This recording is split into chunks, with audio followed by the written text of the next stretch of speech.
isin bartan hin barbaadu. Tokko nama uumamaa kan jedhamu natural maani. Waaqayyoonis hin beeku. Hafuura qulqulluus hin beeku. Maalis hin beeku. Nama uumamaa jedhamee beekama. Nama uumamaa. Inni lammaffaan immoo nama hafuuraa. Nama hafuuraa jechuun isa Qorontos boqonnaa 3 irratti barreeffamee jiru sana. Nama hafuuraa kan namni shallaguu kan hin dandeenye Kiristoosin nama amane. Nama lammaffaa dhalate. Hafuura qulqulluu nama qabu. Nama hafuura qulqulluu guutame jechuudha. Namni kun nama hafuuraa jedha. Namni sadaffaan kiristiyaana foonii jedhamee beekama. Nama foonii. Nama foonii jedhamee beekama. Namni foonii kun nama uumamaarraa gara kiristiyaanaa dhufee kiristiyaanarraa immoo gara nama fooniitti deebi'e. Kiristiyaana fooniitti deebi'e jechuudha. Nama ta'e jechuudha. Hafuura qulqulluun keessaa kan hin jirre kan hafuura qulqulluu gaddisiisu fedha foonsaa ni raawwata. Waldaa ni dhufa. Fedha foonsaa ni raawwata. Ni tajaajila. Fedha foonsaa ni raawwata. Ni lallaba. Ni barsiisa. Ni goyyomsa. Ni hata. Ni ejja. Garuu kiristiyaana. Kanneen nama kaase kun exersaayisiidhaan dhufa. Tajaajiluun shaakallii keessanii dhufaa. Faarfachuun shaakallii keessanii dhufaa. Raajummaa shaakallii keessanii dhufaa. Lallabni shaakallii keessanii dhufaa. Hundisaa shaakalliidhaan ni dhufa. Garuu hafuura qulqulluun guutamuun shaakalliidhaan ni dhufa. Jireenyaan dhufa. Jireenyaan dhufa. Nuti mootummaa Waaqayyootti kan gallu, nuti mootummaa Waaqayyo abbaa keenyaa keessa kan nuti jiraannu hafuura qulqulluu keessa keenya yoo jiraate Kiristoos amannee hafuura qulqulluu isa ganamatti hin chaappeffamne sana yoo hin gaddisiifne yoo araaraaf jaalalaaf araara Waaqayyoo sana shaakalaa yoo jiraannedha. Shaakalaa yoo jiraanne dhugaan sinitti yoo kana keessa jiraannedha nuti jireenya bara baraa argachuu dandeenya yoo kana keessa jiraanne. Yoo kana keessa hin jiraanne garuu jireenya bara baraan arganna. Kanaaf lakkoofsa 17 kana gubbaa dhaabannee eenyummaa kam jala jiraachaa jirra? Eenyummaa foonii jala jirra moo eenyummaa hafuura jala jiraanna? Eenyummaa kullachuun mootummaa gurguddaa lama lafa qaba. Mootummaa foonii, mootummaa Waaqayyoo. Mootummaa foonii kana jala jiraanna taanaan fedha foon keenya jala jiraanna hafuura qulqulluu ni gaddisiifna. Mootummaa Waaqayyoo kana hafuura qulqulluudhaan geggeeffamuu kana jireenya keenya hafuura qulqulluu laachuu kana keessa jiraanna yoo ta'e garuu nuti jaalala Waaqayyoo abbaa sanaa warra bulanne nuti. Yoo ta'e jaalala Waaqayyoo warra jiraatanidha nuti. Tarkaanfiiwwan sadan namoonni keessa darban kanneen kanan gabaabsatu isinitti himee akkasiin shaakaltan nan barbaade sagalee Waaqayyoo kana reebsan dubbiftanii to'ii. Nama uumamaarraa amantiidhaan gara nama Kiristoos ta'uutti dhufna. Ani jireenya koo kanaan dura sheersini gochuu yaaleera. An maatii azaabii keessaan gooftaa argadhee maatii qaallichaa keessaan gooftaa fudhadhe. Ana too Kiristoos hin fudhatin nama uumamaan jedhama. Otoon hin beekin Kiristoos nan arrabsa dhugaarra nan taa'a dhugaa nan dabsa. Kiristoosin ergan fudhadhee garuu an nama hafuuraati. Ergan Kiristoosin fudhannee immoo yoon gooftaadhaan gaddisiise keessaa yoon bahe nama fooniin ta'a. Kiristaana fooniin ta'a. Waaqayyoonis beeka biyya lafaas beeka. Ilaa hubadhaa. Waaqayyoonis ni beeka biyya lafaas ni beeka. Kanaaf maal eenyummaa keenyatti deebina. Kiristaanummaa keenya makanneet biyya lafaa keessa jiraanne jechuudha. Gaafa kana kaan foontu na gaggeessa. Namni kun kaa danda'ee namni foonii kun kiristaanni foonii kun danda'ee Kiristoosiif hin bulu. Tarii suusii garagaraa fudhachuu danda'a. Ejjuu danda'a. Korraapshinii garagaraa hojjechuutu danda'a. Hanna garagaraa keessa galuu danda'a. Bakka wantoota san barbaachifne wangeelaaf jedhee kaleessa kan sodaatu gooftaa kan sodaatu arra shaakalee arga.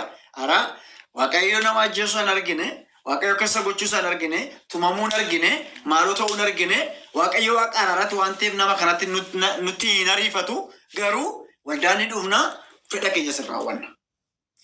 Keferii godhannee jala banna jechuudha sana immoo. Jala dhokanna jechuudha sana. Waa tokko akka hubattan hin barbaada. Waaqayyo kan barbaadu isa foonii sanas miti. Uumamarraa gara warra Kiristoos ta'anitti akka guddannu Waaqayyo nurraa barbaada. Waaqayyo kana nurraa barbaada.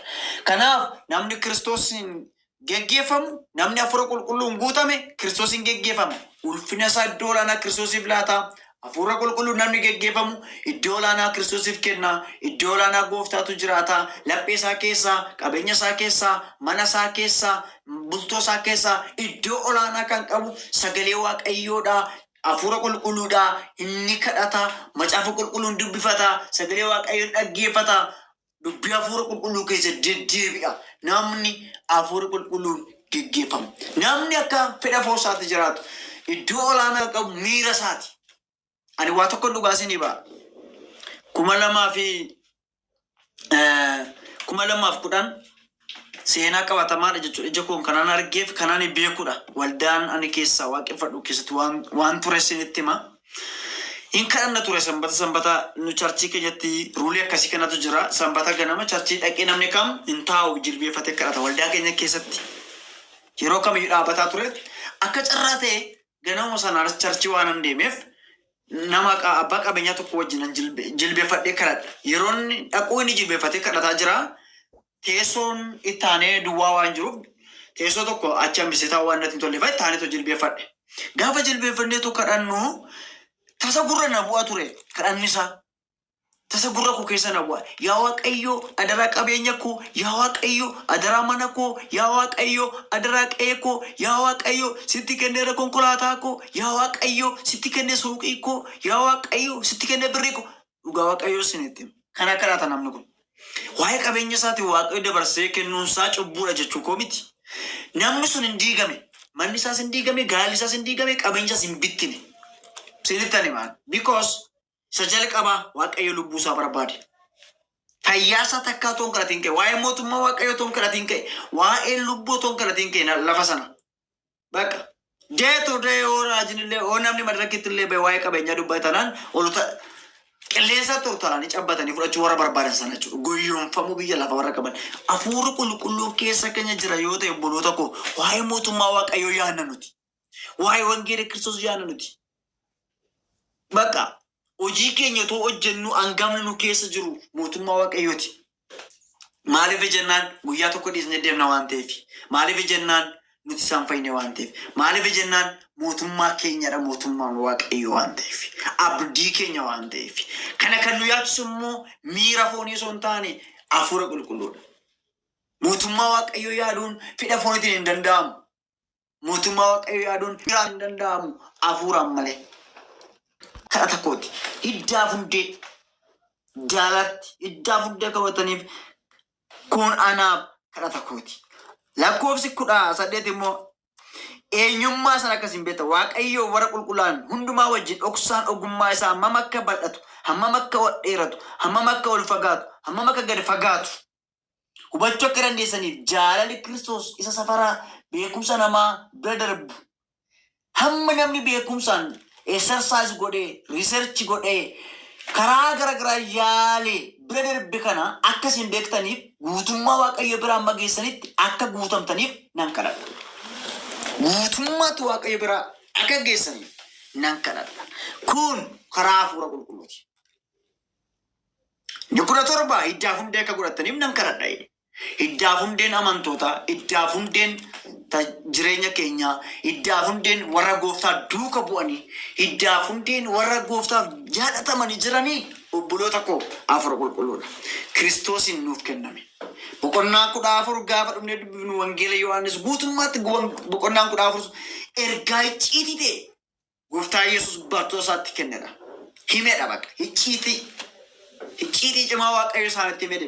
Yoon deeme isinii wayyaa, yoon deeme isinii wayyaa, hafuura kun isiniif ergaa, hafuurichi immoo jireenya kennaa jedhee gooftaa Yesuus waa'ee hafuura qulqulluu isaaniif abdii gale. Iddoon ani jiraadhu hin jiraattu, deebi'ee dhufeen isin fudhadhaa jedheen bartootaan jedhe. Dubbiin kun dubbii icciitiidha. Bartootaan, amantootaan duuka buutisaatti dubbate gooftaa. Ara nuufis ergaa qaba. Ani hundee hundee wayinii isa dhugaadha jedhe boqonnaa 15 an hundee wayinii isa dhugaadha jedhee anatti qabatee kan jiraatu irraa hin qeetaamaa otoo jangootiin kan jiru immoo hin muramaa inni immoo gara ibiddaatti hin gatamaa jedhee boqonnaa lakkoofsa 16 gubbaa ga'eet immoo akka ija baay'ee kudhataniif gara biyya lafaatti immoo isin ergeetidha. Amen. Ija baay'ee sana godhachuu kan dandeenyu hafuura qulqulluutiin. Ija